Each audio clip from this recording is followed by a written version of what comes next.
c'est par grâce que je suis ce que je suis. Et la grâce de Dieu envers moi n'est pas une chose vaine. Donc nous devons comprendre que nous ne devons pas nous enorgueillir, nous gonfler d'orgueil si nous avons quelque chose, si nous sommes quelque chose, si nous possédons certaines connaissances. Mais nous devons faire preuve d'humilité parce que ce que nous avons, nous l'avons par grâce, selon la volonté de Dieu. Dans la deuxième partie, nous avions parlé surtout de l'odeur de la connaissance. Paul a dit, grâce à Dieu qui nous mène toujours en triomphe dans le Christ et manifeste par nous l'odeur de sa connaissance en tout lieu. Mais ici, Paul, en s'exprimant de la sorte, voulait faire comprendre que partout où il passe, il laisse une trace de la connaissance, une trace de l'évangile. Partout, on parle de son passage. Et au paragraphe subséquent, à savoir les paragraphes 15 et 16, il ajoute « Car nous sommes la bonne odeur de Christ pour Dieu à l'égard de ceux qui sont sauvés et à l'égard de ceux qui périssent. Aux uns, une odeur de mort pour la mort, aux autres, une odeur de vie pour la vie, et qui est suffisant pour ces choses. » Donc, ce que Paul explique ici, c'est que la prédication de l'Évangile est quelque chose qui est adressé à tous les êtres humains, sans exception. Riches, pauvres, blancs, noirs, ou peu importe la race. Hein? Enfants, adultes, hommes, femmes. L'Évangile est adressé à tout le monde. Toutefois, certaines personnes vont faire bon accueil au message, pendant que d'autres vont catégoriquement le rejeter. Il y a beaucoup plus de gens qui refusent d'obéir à l'Évangile que de gens qui acceptent la parole de Dieu. Et c'est normal, car le mensonge est beaucoup plus attirant que la vérité. C'est plus facile de vivre dans le péché que de mener une vie propre, conforme à la volonté de Dieu. C'est très difficile de suivre Dieu. C'est très, très compliqué de vivre selon la volonté de Dieu. Parce qu'on est appelé à exclure de nos habitudes, à tourner le dos à des choses que nous aimions dans le passé, quand nous étions dans le monde. Et lorsque nous avons accepté l'Évangile, nous ne pouvons plus vivre de cette manière-là, parce que nous sommes devenus une nouvelle créature. Le prédicateur de l'Évangile, chers amis, a la responsabilité de partager le message à tout le monde. Cependant, il n'a pas de contrôle. Il n'a aucun contrôle sur qui va l'accepter ou pas. Car c'est Elohim lui-même qui touche les cœurs de ceux qui cherchent la vérité et qui les attire à lui. Notre responsabilité, c'est de partager le message. Ce que vous faites avec le message que nous partageons, cela vous concerne, cela vous regarde à 100%. Parce que le message qu'on vous présente, c'est un message pour vous aider à sauver votre âme. Mais c'est à vous de choisir de l'accepter ou pas. Aucune obligation de l'écouter. Aucune obligation de le mettre en pratique. Mais si vous choisissez de le mettre en pratique, c'est la vie que vous aurez comme récompense au dernier jour. La connaissance de Christ, l'Évangile, a une bonne odeur, selon ce que l'apôtre confirme. Une odeur que vous ne pouvez pas apprécier par l'odorat, parce que ce n'est pas une odeur au sens concret, mais c'est une odeur qui est perceptible uniquement par les oreilles, par l'ouïe, parce que c'est le message que vous recevez qui a une bonne odeur. Donc, l'apôtre utilise cette expression pour vous faire comprendre que le message, la connaissance de Dieu est très suave lorsque vous l'entendez. Donc, pour ceux qui sont sauvés, c'est-à-dire pour ceux qui ont accepté les 4 éléments de l'Évangile, à savoir Christ est mort, il est enseveli, il est ressuscité, il est apparu à ses faces. Lorsque vous regardez en 1 Corinthiens 15, 1 à 5, vous allez voir l'énumération des éléments qui décrivent l'Évangile. Eh bien, lorsque vous êtes persuadé de ces éléments, bien, vous êtes quelqu'un qui est né de nouveau par le processus du baptême. Eh bien, tous ces gens, tous ces persuadés sont considérés comme des sauvés. Et pour cette catégorie, le message de l'Évangile a une odeur agréable, une bonne odeur.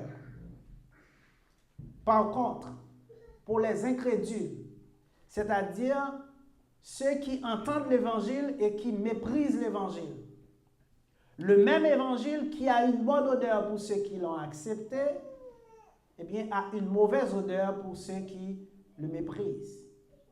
Eh bien, l'Évangile dégage une odeur de vie pour les sauver, mais une odeur de mort pour les incrédules. C'est Jésus-Christ lui-même qui l'a confirmé en Marc 16, paragraphe 15-16, en disant « En allant dans le monde, prêchez l'Évangile à toute la création. Celui qui croit et qui est baptisé sera sauvé. Mais celui qui ne croit pas sera condamné. » L'Évangile, quand vous l'acceptez, il peut vous sauver. Cela ne veut pas dire une fois que vous l'acceptez, vous allez être sauvé, peu importe, parce qu'il y a une condition. Il faut rester dans la persévérance jusqu'à la mort pour bénéficier de la vie. Au moment où vous l'acceptez, sûr que vous êtes en état de salut, en état de grâce.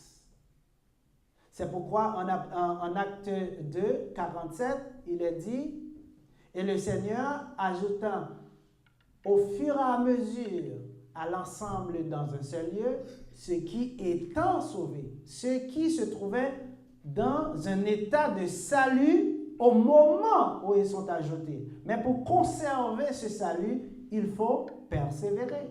C'est pourquoi le Seigneur vous a ajouté dans l'ensemble dans un seul lieu. Il ne vous laisse pas seul, mais il vous met dans l'ensemble, dans l'Église, pour que vous puissiez avoir l'enseignement des apôtres pour vous aider à améliorer votre conduite, à marcher selon sa volonté chaque jour de votre vie. Chers amis, au 1er siècle, l'Évangile était accessible par le biais des apôtres, parce que ce sont les apôtres qui avaient reçu d'abord la charge de prêcher l'Évangile à toute la création, à tous les hommes, selon ce qu'on vient de lire en Marc 16. Paragraphe 15, Jésus s'adressait aux apôtres, apostolos, envoyés. C'est les disciples qui avaient été envoyés par Jésus-Christ pour prêcher l'Évangile. Et c'est pourquoi l'apôtre des païens, qui ne faisait pas partie de ce groupe, mais qui, comme vous le savez, a été choisi par la suite par le Seigneur lui-même sur la route de Damas, eh bien, il a dit, nous sommes la bonne odeur de Christ pour Dieu. Nous sommes la bonne odeur. C'est-à-dire, l'apôtre qui est inspiré représente l'évangile qu'il partageait. Donc, c'est par le biais de l'apôtre que cette odeur pouvait être reçue. Si l'apôtre n'avait pas partagé l'évangile, personne n'allait recevoir l'évangile. C'est pourquoi Paul, qui a été choisi comme apôtre des païens, devait se déplacer pour porter la bonne nouvelle dans le monde païen. Parce que contrairement à aujourd'hui, il n'était pas possible de toucher quelqu'un par l'Évangile si on ne se déplaçait pas. Parce que les technologies de communication que nous avons n'existaient pas dans ce temps-là. Donc, Dieu, Elohim, s'exprimait par le biais des apôtres qui étaient inspirés. Donc, Dieu donnait le message directement à l'apôtre qui avait la responsabilité de partager ce message aux autres. Donc, lorsque l'apôtre parlait, il parlait uniquement de la part de Dieu. Il disait ce qu'il avait reçu uniquement de Dieu. Il ne parlait pas de lui-même. De nos jours, il n'y a plus d'apôtres inspirés. C'est-à-dire, Dieu ne parle plus aux hommes.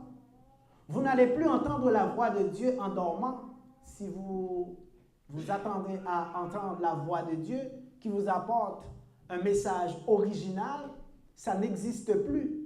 Parce que tout ce qui est nécessaire au salut est déjà écrit dans la Bible. Luc l'a confirmé. Il a dit, Jésus-Christ a fait beaucoup de miracles qui ne sont pas écrits dans le livre, mais ces choses ont été écrites pour nous porter à croire. Donc pour croire, il faut entendre le message qui existe déjà dans la Bible. Chers amis, il n'y a plus d'inspiration.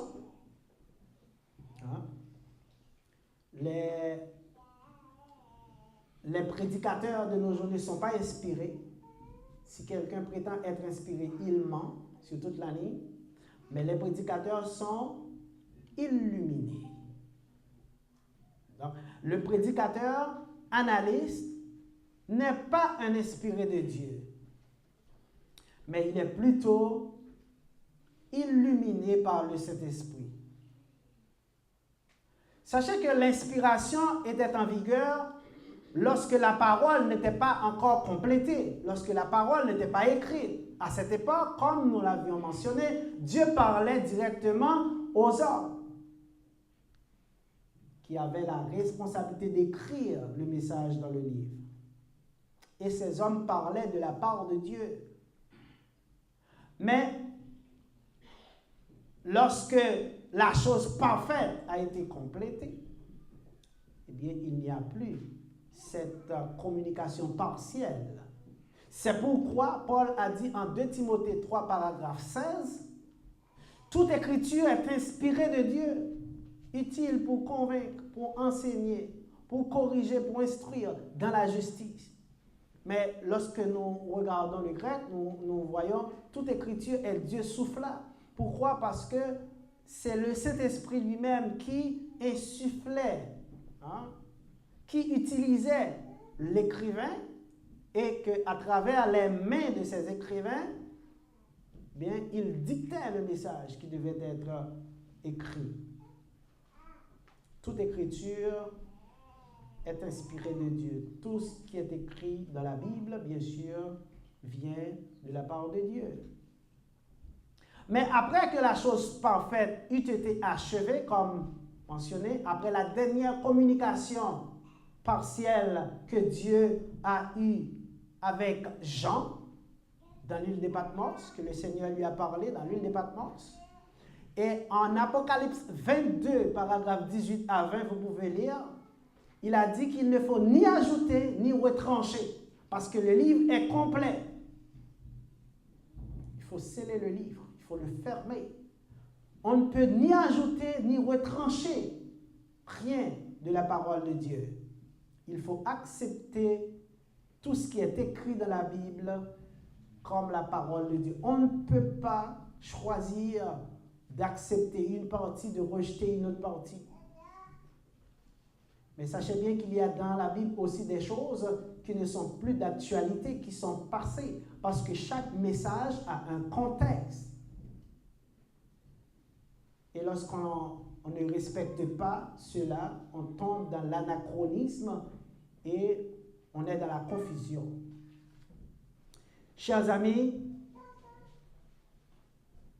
Jésus-Christ a utilisé le principe de l'inspiration pour porter des gens à écrire. Après, pour que les autres qui vont venir puissent comprendre, bien, le même Saint-Esprit qui a écrit la Bible utilise l'illumination pour éclairer ceux qui vont étudier la parole pour pouvoir comprendre et l'expliquer aux autres.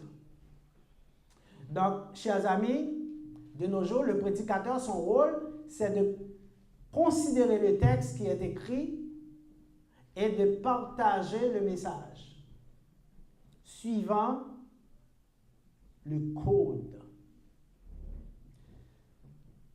Dans toutes les villes et dans tous les villages où Paul a prêché l'Évangile, les auditeurs, ceux qui écoutaient sa parole, étaient frappés du message par la connaissance, par la doctrine du Christ. Et cela a eu un impact considérable sur tous ceux qui recevaient la parole. Donc, malgré ces détracteurs, parce que certaines personnes disaient que Paul n'était pas un vrai apôtre, malgré tout, Paul a eu un succès remarquable dans le partage de la connaissance.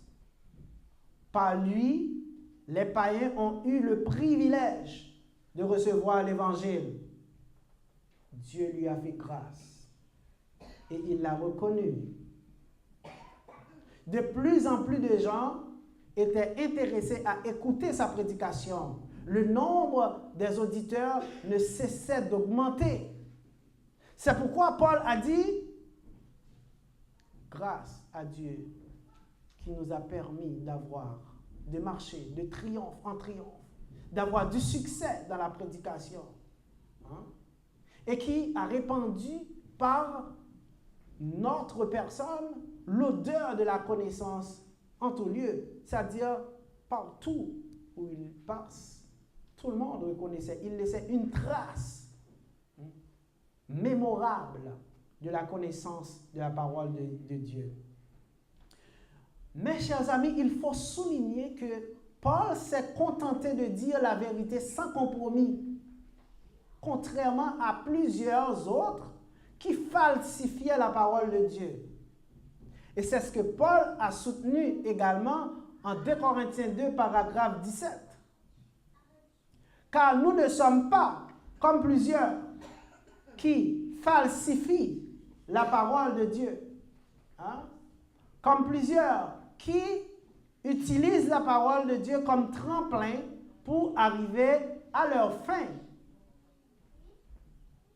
On s'est contenté de dire la vérité parce que nous sommes la bonne odeur de Christ pour Dieu. C'est-à-dire, c'est par nous que Dieu fait passer la parole pour arriver aux croyants. Chers amis, en 2 Corinthiens 2, paragraphe 17, dans l'original, nous lisons « Ouga esmen os oi loipon kapeleontes ton lugon tu feu ». Kapeleontes, c'est le participe présent actif de kapeleo. Ce verbe signifie corrompre, altérer, pervertir. Mais il y a un autre verbe qui est traduit aussi, qu'on utilise pour traduire kapeleo, que j'aime beaucoup, c'est le verbe frélater. Donc le verbe frélater explique très bien ce que l'apôtre a exprimé par l'emploi de kapeleo en contexte. Donc, le verbe frélater au sens concret signifie altérer la pureté de denrées alimentaires, en particulier de boissons, en y incorporant des substances étrangères. Donc, lorsqu'on frélate un vin, c'est-à-dire que on ajoute d'autres corps étrangers, d'autres éléments étrangers dans le vin. Donc, des choses qui altèrent la nature et la pureté du vin. Et c'est ce qu'on voit au sens figuré. Au sens figuré, frélater signifie faire perdre à une chose ce qu'elle a de pur et de naturel. C'est lorsque vous ajoutez des choses qui ne sont pas de la même nature que la première. Par exemple, vous mélangez l'huile et l'eau. Vous mélangez l'alcool avec de l'eau. Vous mélangez l'essence avec de l'eau. Donc, vous frélatez, c'est-à-dire vous altérez, vous contaminez la nature du premier élément. Donc, Paul a dit, car nous ne sommes pas comme plusieurs qui frélatent la parole de Dieu.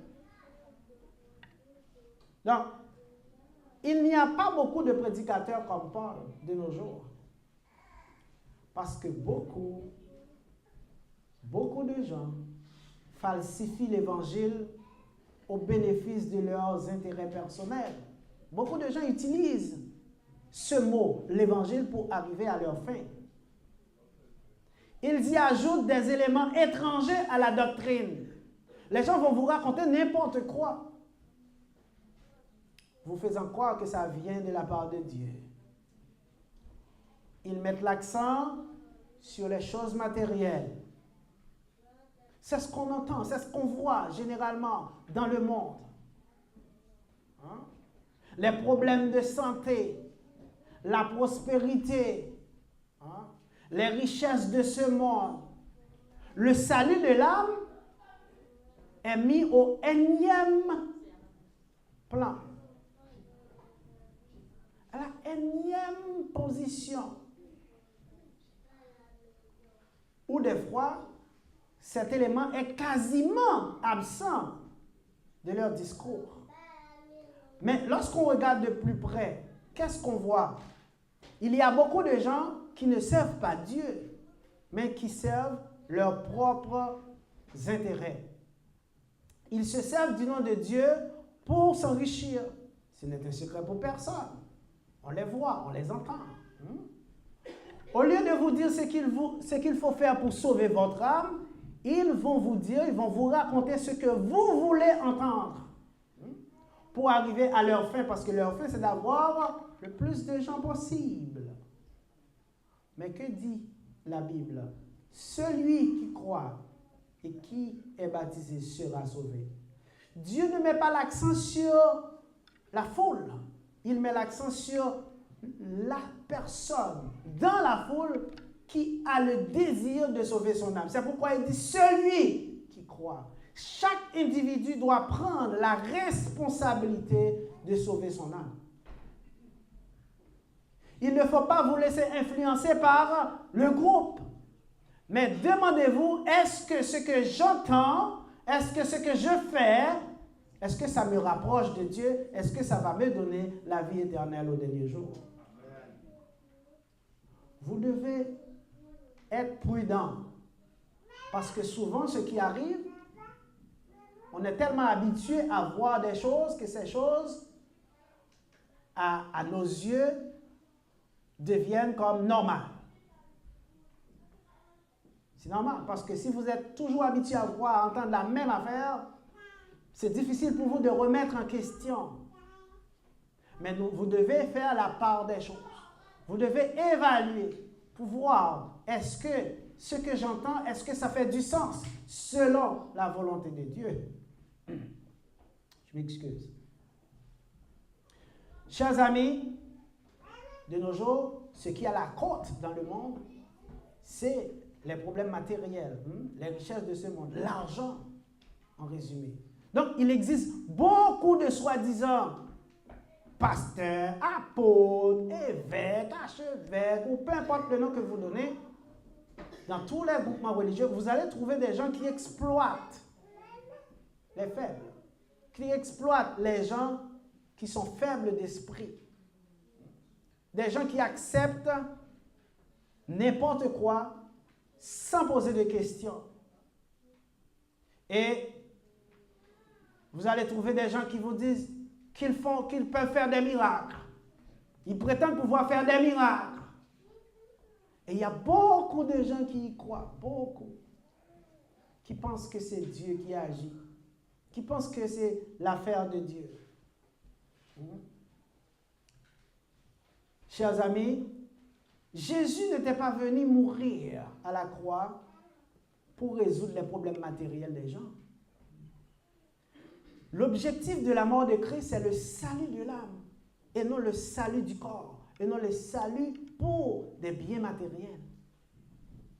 Jésus est venu mourir pour nous donner la vie éternelle, pour sauver notre âme, pas pour sauver notre peau, pas pour sauver notre corps, pas pour résoudre nos problèmes matériels, pas pour résoudre nos problèmes de chômage, pas pour résoudre nos problèmes de santé. Parce que le plus souvent, ce qu'on entend, c'est que je suis malade. Est-ce que vous pouvez faire une prière pour moi pour que je puisse être guéri? Je n'ai pas d'argent, je voudrais avoir la prospérité financière. Je n'ai pas de job, je voudrais avoir un job. Est-ce que vous pouvez m'aider à prier? Mais c'est rare ou presque impossible d'entendre quelqu'un qui dit « Aide-moi à prier pour que Dieu m'aide à garder sa parole pour sauver mon âme. » Or, c'est l'objectif de la mort de Christ, le salut de l'âme. Mais qu'est-ce qu'on fait? On relègue le salut de l'âme au second plan. Parce que tout ce qui nous intéresse, ce sont les biens de ce monde. Nous nous battons pour les richesses de ce monde, alors que nous oublions que tout ce qui est ici-bas est éphémère et que tout ce qui est ici-bas est destiné au feu éternel. Tout ce qui est ici-bas sera jeté dans le feu au dernier jour. La seule chose qui subsistera, c'est la parole de Dieu. Mais nous donnons plus d'importance aux choses matérielles qu'à la parole de Dieu.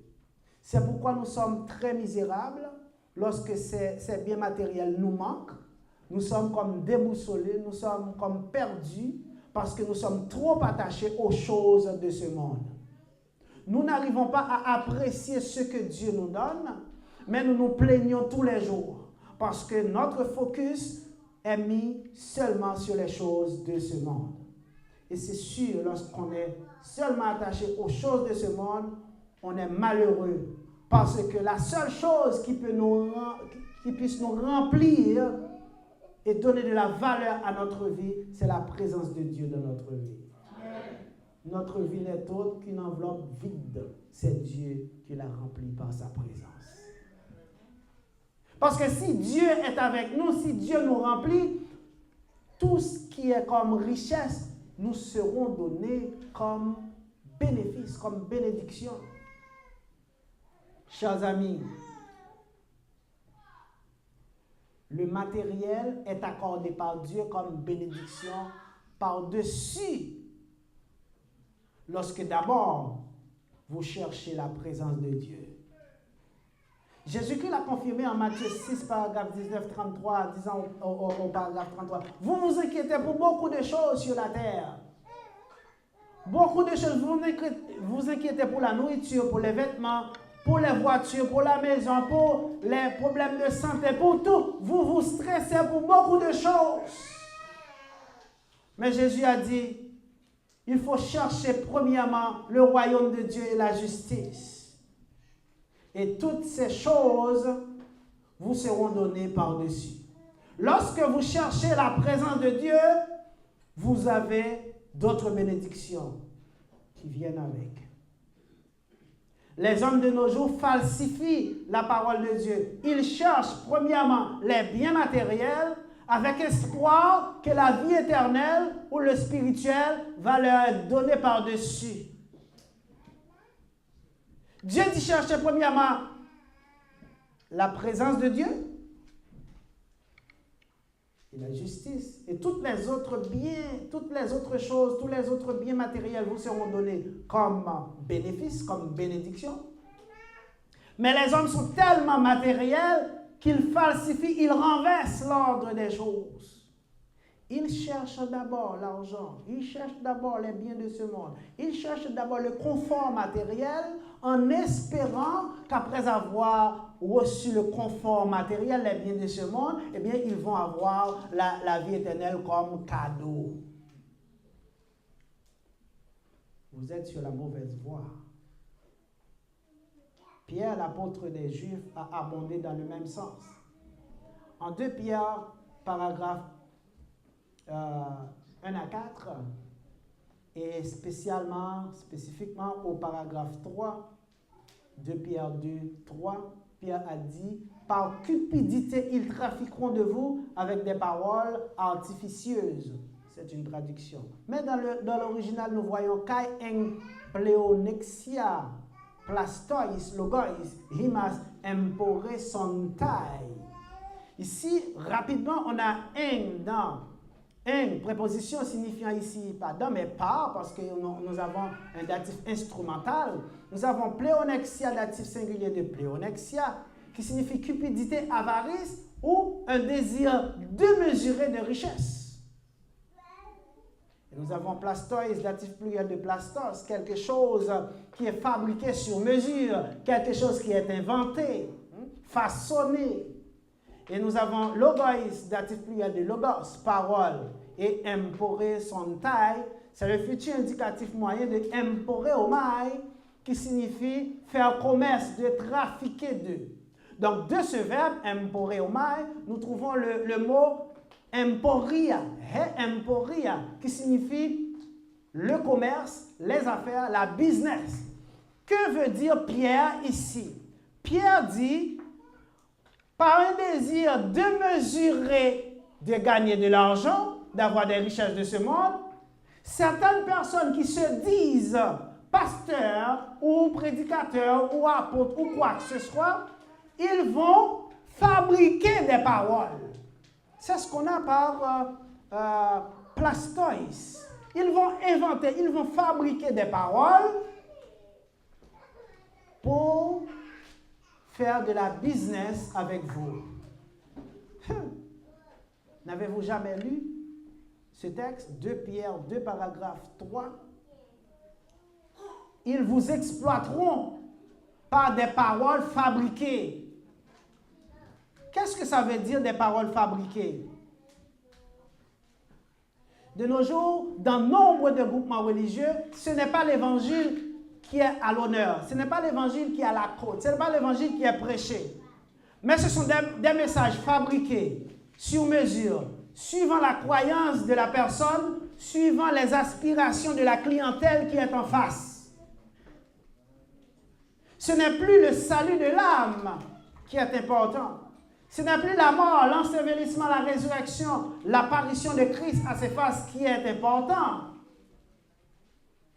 Mais c'est ce que vit la personne dans le moment. Vous allez entendre, si vous avez besoin, si vous n'avez pas de job, le Seigneur ou l'Éternel, il est puissant, il peut vous donner un job. Si vous êtes malade, Dieu peut vous guérir. Parce que c'est comme si personne ne doit mourir. Dès que quelqu'un est malade, on est paniqué. Mais on doit mourir pour avoir la vie. Vous voulez avoir la vie, mais vous refusez de mourir. C'est parce que vous êtes matériel, vous cherchez rien que les choses de ce monde.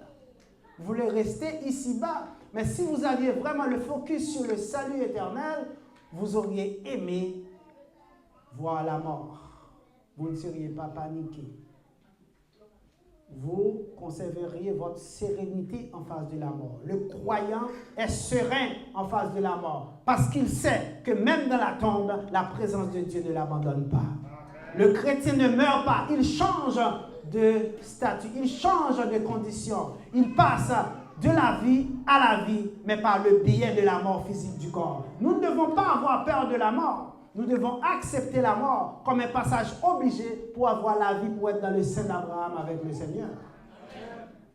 Lorsqu'on a peur de la mort, c'est parce que toute notre aspiration, tout ce que nous avons est juste ici-bas.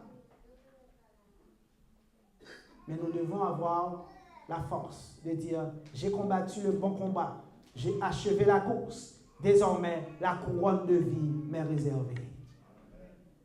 Mais c'est lorsque le focus est mis sur ce qui est spirituel. Mais ceux qui amassent beaucoup de richesses ici-bas, ils ne veulent pas mourir parce que leur Dieu, ce sont les choses matérielles.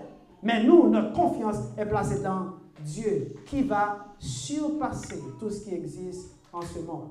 Parce qu'on va mourir. Tout dans ce monde va passer.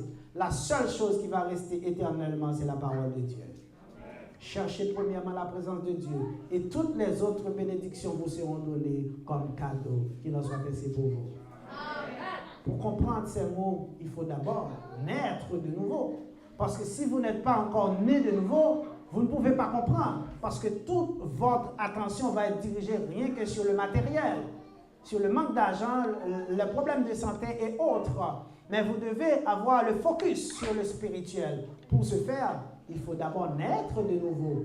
Comment? En acceptant que Christ est mort. Il est enseveli, il est ressuscité, il est apparu à ses faces. Et accepter de vous faire baptiser dans l'eau pour pardon de vos péchés, pour acquérir cette nouvelle naissance.